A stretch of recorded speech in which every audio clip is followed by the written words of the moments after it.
m'appelle Moulay Fani, j'ai 27 ans, je suis ingénieur ferroviaire à Paris et aussi et surtout je suis passionné de pâtisserie. Je me souviens que depuis tout petit, très jeune, dès l'âge de 5-6 ans, je passais beaucoup de temps en cuisine avec ma mère plutôt que de jouer avec mes frères dehors. J'ai commencé mes petites recettes en fait en regardant ma nounou cuisiner et ma mère cuisiner. Puis petit à petit, je me suis mis à essayer des petites recettes dans la cuisine familiale. Et puis plus tard, je me suis intéressé à la pâtisserie, notamment en allant souvent en fait chez mon oncle qui avait un cuisinier qui nous faisait un super gâteau au chocolat avec un glaçage au-dessus au chocolat et beurre salé. J'ai jamais mangé un gâteau au chocolat aussi bon. Donc j'ai passé des mois et des mois moi, à manger ce gâteau au chocolat avant de pouvoir l'apprendre justement avec les cuisiniers, avec un petit carnet où j'ai noté la recette que j'ai toujours d'ailleurs, ce carnet que j'utilise encore. Et puis j'ai ensuite appris une autre recette avec mon père, notamment les crêpes. Et c'est de là que petit à petit, en fait, ma passion de la pâtisserie a commencé. Je me suis intéressé à d'autres recettes, voilà, des tartes notamment. Donc je suis passionné de tartes. Ma préférée étant la tarte au citron. Moi, où là je prends beaucoup de plaisir, c'est vraiment de faire toutes les petites préparations avant d'assembler le tout et de faire voilà, donc une certaine architecture à la fois visuelle mais aussi une architecture du goût avec les différentes composantes qui vont venir s'assembler pour à la fin créer un certain goût et une émotion en bouche.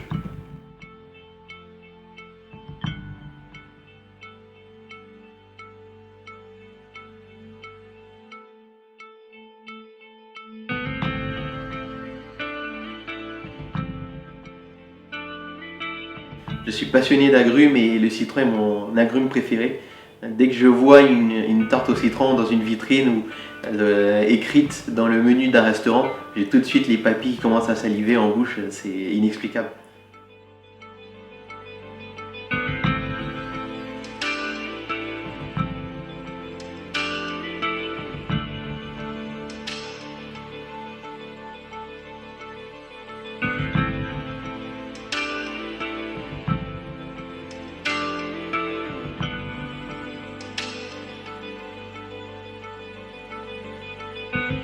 Transformer un produit brut en création me fascine. Partir d'un produit brut de qualité et construire autour une architecture qui va venir porter cet élément central, le mettre en valeur sans le dénaturer, l'architecture du goût, c'est vraiment ça ma philosophie en pâtisserie.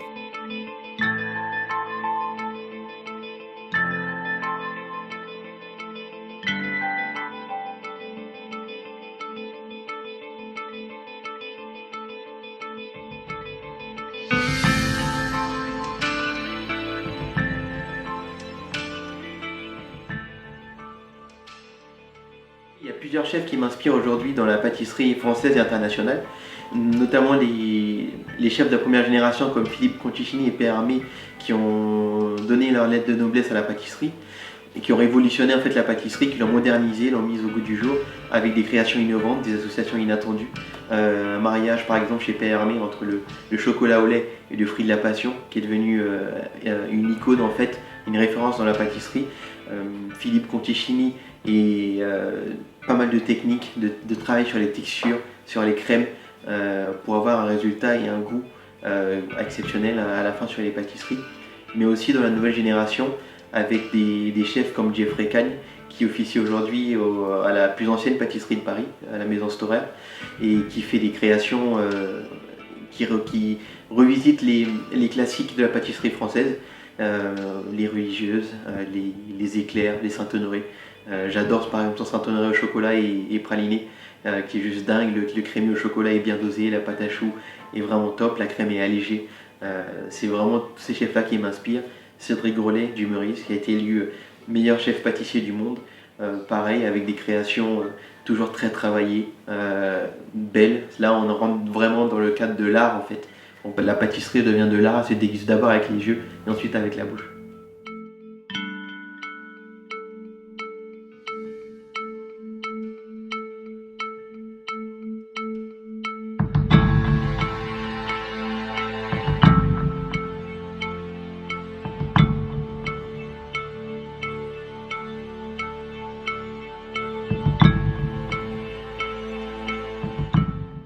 Je suis un fervent amateur d'art et pour cette création, Je me suis laissé porter par le tableau Chemin à pas péter de Gauguin. J'ai découvert le travail de cet artiste lors de l'exposition Gauguin l'alchimiste, qui lui était consacrée au Grand Palais à Paris.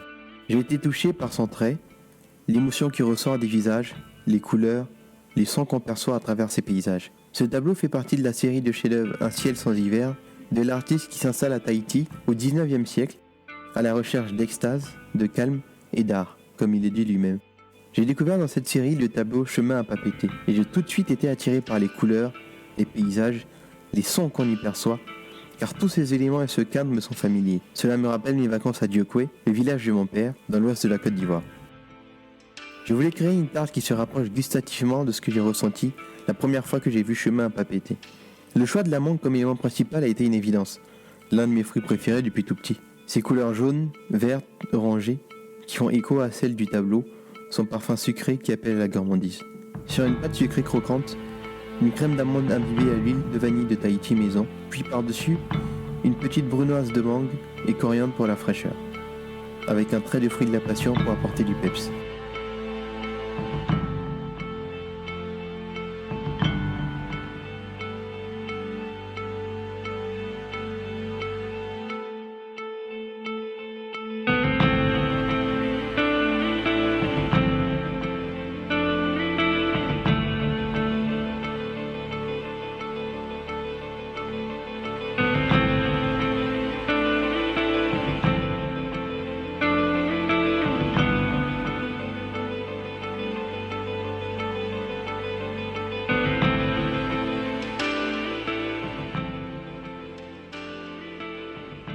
Le tout recouvert d'une mousse légère à la ricotta et la vanille.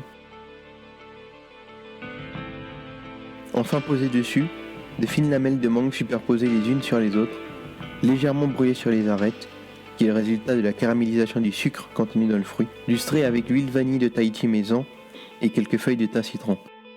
Ces lamelles de mangue apportent vraiment de la fraîcheur et beaucoup de fruits en bouche dès la première bouchée. Leur superposition apporte également du relief à l'ensemble du dessert, tant gustativement que visuellement, en clin d'œil aux montagnes qu'on aperçoit en fond sur la toile de Gauguin et aussi depuis notre maison familiale à Diokwe.